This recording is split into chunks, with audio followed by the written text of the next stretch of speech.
लक्ष्मी जी का हाथ हो, सरस्वती का साथ हो, गणेश जी का निवास हो, आपके जीवन में, आपके जीवन में प्रकाश ही प्रकाश हो। गंगा की धारा पावन बहे, सूर्य के रथ पर समय कहे, माघ का पर्व है शुभ अवसर, दान पुण्य से सजे भक्तों का घर, सत्य और धर्म का हो सदैव मान, माघ लाए सुख शांति का ज्ञान।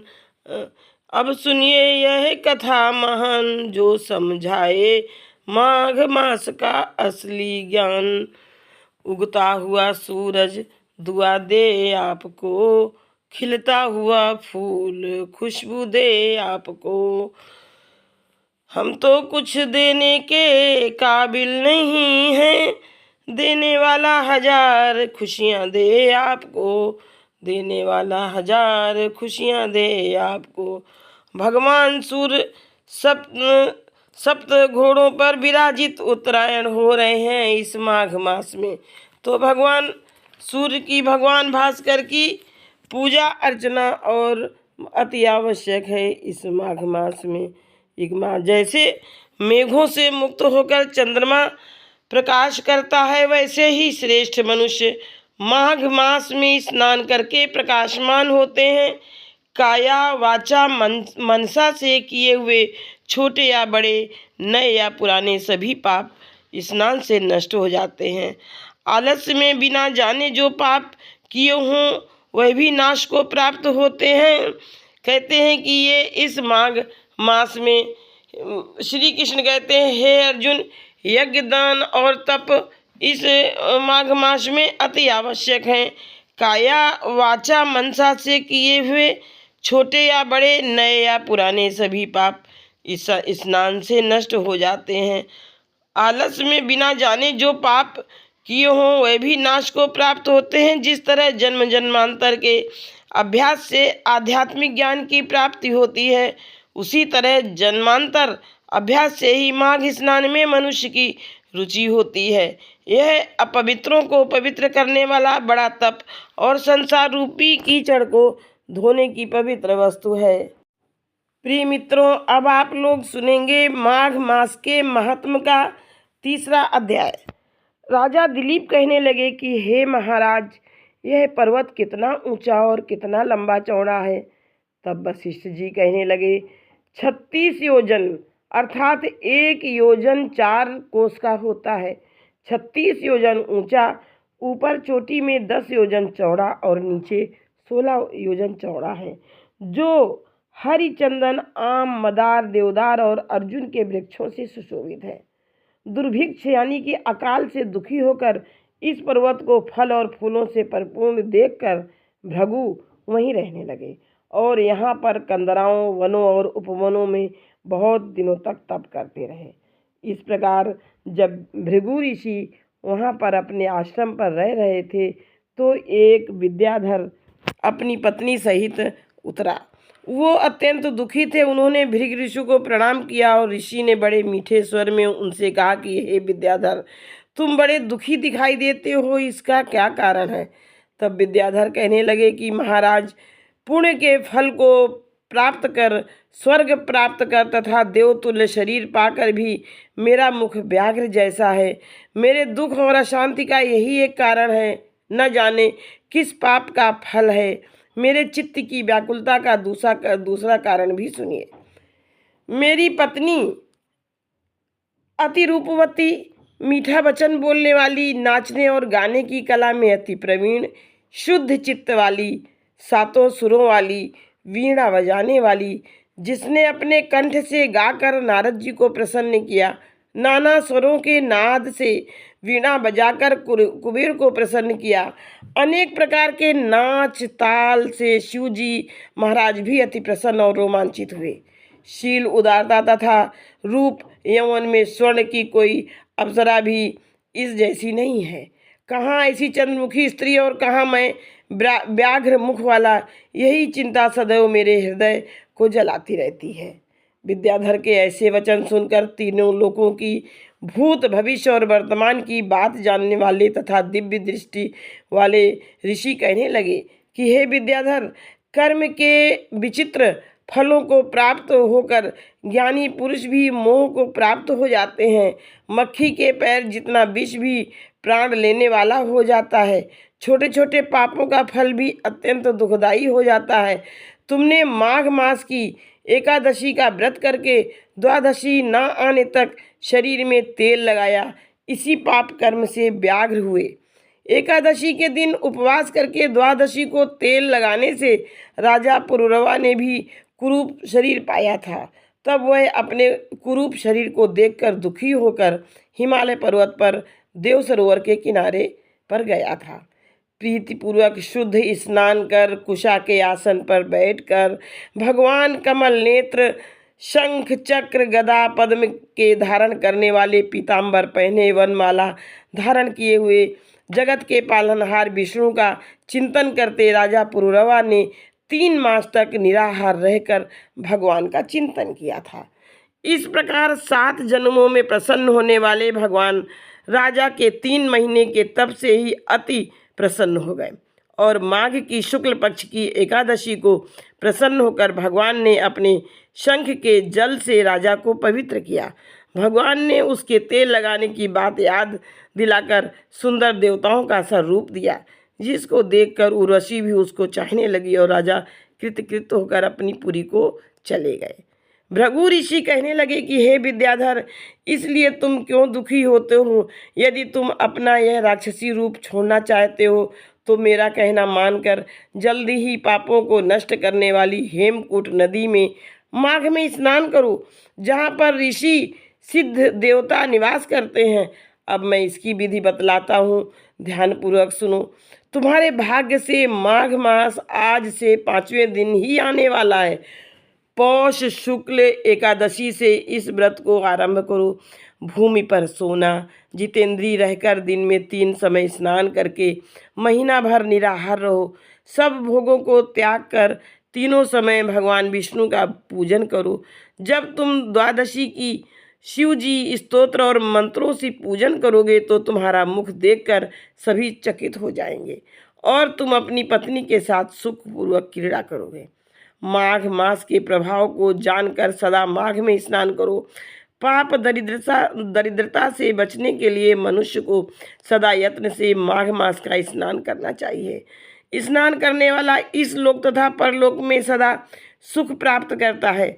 वशिष्ठ जी कहते हैं कि हे दिलीप, भृगु जी के यह वचन सुनकर वह विद्याधर अपनी स्त्री सहित उसी स्थान पर पर्वत के झरने में माघ का स्नान करता रहा और उसके प्रभाव से उसका मुख देव सदृश हो गया और वह मणिग्रीव पर्वत पर आनंद से रहने लगा। भृगु जी भी नियम की समाप्ति पर शिष्यों सहित उसी नदी के तट पर आ गए। अब यह माघ मास के तीसरा अध्याय संपूर्ण हुआ। अब मैं आप लोगों को इसी माघ मास में श्री राधा कृपा कटाक्ष को सुनाती हूँ।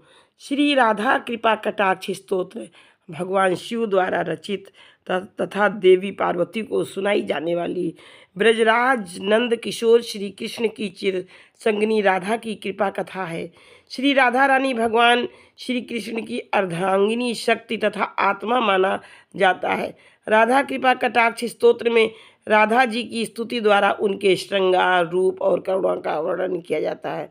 मुनीन्द्र बिनिंद्र वंदिते त्रिलोक शोक हारिणी, प्रसन्न वक्त्र पंकजे निकुंज भू विलासिनी, ब्रजेंद्र भानु नंदिनी ब्रजेंद्र सूनु सुंगते, कदा करिष्यसि मां कृपा कटाक्ष भाजनम, अशोक वृक्ष वल्लरी वितान मंडप स्थिते, प्रवाल बाल पल्लव प्रभारुणांग्रि कोमले, वराभय स्फुरत करे प्रभूत संपदालय, कदा करिष्यसि मां कृपा कटाक्ष भाजनम, अनंग रणंग मंगल प्रसंग भंगुर भ्रुवाम सविभ्रमम ससंभ्रमम दिगंत बाण पातनई, निरंतरम वशीकृत प्रतीत नंदन नंदने कदा करिष्यसि मां कृपा कटाक्ष भाजनम। तड़ित सुवर्ण चंपक प्रदीप्त गौर विग्रहे मुख प्रभा परास्त कोटि शारदेन्दु मंडले विचित्र चित्र संचर चकोर सावलोचने कदा करिष्यसि मां कृपा कटाक्ष भाजनम। मदोन्मदाति यौवने प्रमोदमान मंडिते प्रियानुराग रंजिते कला विलास पंडिते अनन्य धन्य कुंजराज्य काम केली कोविदे कदा करिष्यसि मां कृपा कटाक्ष भाजनम। अशेष हाव भाव धीर हीर हार भूषिते प्रभूत सात कुंभ कुंभ कुंभी कुंभ सुस्तन प्रशस्त मंद हास्य चूर्ण पूर्ण सौख्य सागरे कदा करिष्यसि मां कृपा कटाक्ष भाजनम। मृणाल बाल वल्लरी तरंग रंग दुर्लते लताग्र लास्य लोल नील लोचनावलोचने लल्लुल्लन मिल मनोज्ञ मुग्ध मोहिनाश्रिते कदा करिष्यसि मां कृपा कटाक्ष भाजनम। स्वर्ण मल्लिकांचित त्रिरेख कंबुकंठगे त्रिसूत्र मंगली गुण त्रिरत्न दीप्ति दीधिते सलोल नील कुंतल प्रसून गुच्छ गुंफिते कदा करिष्यसि मां कृपा कटाक्ष भाजनम। नितंब बिंब लंबमान पुष्प मेघ लागुणे प्रशस्त रत्न किंकड़ी कलाप मध्य मंजुले करीन्द्र दंडिका भरो सौभ गोरुके कदा करिष्यसि मां कृपा कटका भाजनम। अनेक मंत्र नाद मंजु नूपुर राव स्खलत समाज राजहंस वंश निगणाति गौरवे बिलोल हेम वल्लरी विडम्ब चारु चक्र में कदा करिष्यसि मां कदा कृपा कटाक्ष भाजनम। अनंत कोटि विष्णुलोक नम्र पद्म जार्चिते हिमाद्रिजा पुलोम जा विरिंच जा वरवद्रे अपार सिद्धि रिद्धि दिग्ध सतपदांकुली नखे कदा करिष्यसि मां कृपा कटाक्ष भाजनम। मखेश्वरी क्रियेश्वरी स्वधेश्वरी सुरेश्वरी त्रिवेद भारतीश्वरी प्रमाण शासनेश्वरी रमेश्वरी क्षमेश्वरी प्रमाद काननेश्वरी काननेश्वरी रमेश्वरी क्षमेश्वरी प्रमोद काननेश्वरी ब्रजेश्वरी ब्रजाधिपे श्री राधिके नमोस्तुते इति मम अद्भुतम स्तवम निशम्य भानुनंदिनी करोतु संततम जनम कृपा कटाक्ष भाजनम। भवेत तदयु संचित त्रिरूप कर्म नाशनम लभेत दाविजेन्द्र सुनुम मंडल प्रवेशनम। राकायां च सिताष्टाम्यां दशम्यां च विशुद्ध घी एकादश्यां त्रयोदश्यां या पठेत साधका सुधे यम यम कामयते कामम तम तम आपनोति साधका। राधा कृपा कटाक्षेण भक्ति स्यात् प्रेम लक्षणा। उरुदघने नाभिदघने हृदघने कंठ दघने राधा कुंड जल स्थिते या पठेत सदा शतकम तस् सर्वार्थ सिद्धि स्यात् वाक् सामर्थ्य तथा लभेत ऐश्वर्यम च लभेत साक्षात् दिशा पश्यति राधिकाम। इस प्रकार से जो व्यक्ति आप धरा पर निकुंज में विलास करने वाली हैं, आप राजा वृषभान की राजकुमारी हैं, आप ब्रिजराज नंद किशोर श्री कृष्ण की चिर संगिनी हैं। श्री राधा कृपा कटाक्ष स्तोत्र का गायन वृंदावन के विभिन्न मंदिरों में नित्य किया जाता है। इस स्तोत्र के पाठ से साधक नित्य निकुंजेश्वरी श्री राधा और उनके प्राण वल्लभ नित्य निकुंजेश्वर ब्रिजेंद्र नंदन श्री कृष्ण की सूर्य मुनि दुर्लभ कृपा प्रसाद अनायास ही प्राप्त कर लेते हैं। श्री राधा कृपा कटाक्ष को नित्य पढ़ने और सुनने से श्री राधे के चरणों में शरण मिलती है और उनके चरणों में मन लगता है। राधा साध्यम साधनम यस्य राधा मंत्रो राधा मंत्रदात्री च राधा सर्वं राधा जीवनम यस्य राधा। राधा राधा वाचि किम तस्य शेषम। भावार्थ यह है कि राधा साध्य है, उनको पाने का साधन भी राधा नाम ही है। मंत्र भी राधा है और मंत्र देने वाली गुरु भी स्वयं राधा जी ही हैं। सब कुछ राधा नाम में ही समाया हुआ है और सबका जीवन प्राण भी राधा है। राधा नाम के अतिरिक्त ब्रह्मांड में शेष कुछ बचता ही नहीं है। इस प्रकार से अब लक्ष्मी जी के प्रभावशाली मंत्र को ध्यान लगाकर जप करते हैं। ओम श्रीं ह्रीं श्रीं कमले कमलालये प्रसीद प्रसीद। श्रीं ह्रीं श्रीं ओम महालक्ष्म्यै नमः। ओम श्रीं ह्रीं श्रीं कमले कमलालये प्रसीद प्रसीद। श्रीं ह्रीं श्रीं ओम महालक्ष्म्यै नमः। ओम श्रीं ह्रीं श्रीं कमले कमलालये प्रसीद प्रसीद। श्रीं ह्रीं श्रीं ओम महालक्ष्म्यै नमः। ओम श्रीं ह्रीं श्रीं कमले कमलालये प्रसीद प्रसीद। श्रीं ह्रीं श्रीं ओम महालक्ष्म्यै नमः। ओम श्रीं ह्रीं श्रीं कमले कमलालये प्रसीद प्रसीद। श्रीं ह्रीं श्रीं ओम महालक्ष्म्यै नमः। ओम श्रीं ह्रीं श्रीं कमले कमलालये प्रसीद प्रसीद। श्रीं ह्रीं श्रीं ओम महालक्ष्म्यै नमः। ओम श्रीं ह्रीं श्रीं कमले कमलालये प्रसीद प्रसीद। श्रीं ह्रीं श्रीं ओम महालक्ष्म्यै नमः। ओम श्रीं ह्रीं श्रीं कमले कमलालये प्रसीद प्रसीद। श्रीं ह्रीं श्रीं ओम महालक्ष्म्यै नमः। ओम श्रीं ह्रीं श्रीं कमले कमलालये प्रसीद प्रसीद। श्रीं ह्रीं श्रीं ओम महालक्ष्म्यै नमः। ओम श्रीं ह्रीं श्रीं कमले कमलालये प्रसीद प्रसीद। श्रीं ह्रीं श्रीं ओम महालक्ष्म्यै नमः। ओम श्रीं ह्रीं श्रीं कमले कमलालये प्रसीद प्रसीद। श्रीं ह्रीं श्रीं ओम महालक्ष्म्यै नमः। ओम श्रीं ह्रीं श्रीं कमले कमलालये प्रसीद प्रसीद। श्रीं ह्रीं श्रीं ओम महालक्ष्म्यै नमः।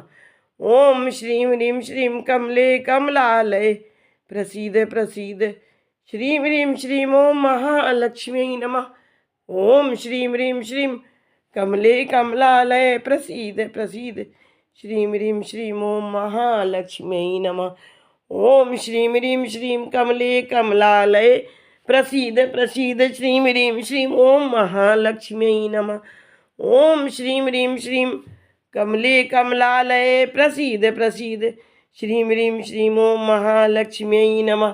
ओम श्रीं ह्रीं श्रीं कमले कमलालये प्रसीद प्रसीद। श्रीं ह्रीं श्रीं ओम महालक्ष्म्यै नमः।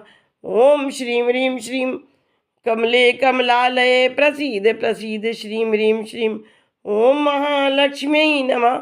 ओम श्रीं ह्रीं श्रीं कमले कमलालये प्रसीद प्रसीद। श्रीं ह्रीं श्रीं ओम महालक्ष्म्यै नमः।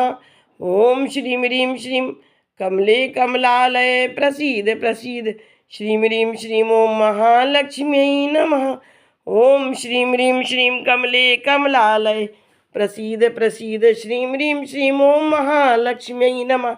ओम श्रीं ह्रीं श्रीं कमले कमलालये प्रसीद प्रसीद। श्रीं ह्रीं श्रीं ओम महालक्ष्म्यै नमः। ओम श्रीं ह्रीं श्रीं कमले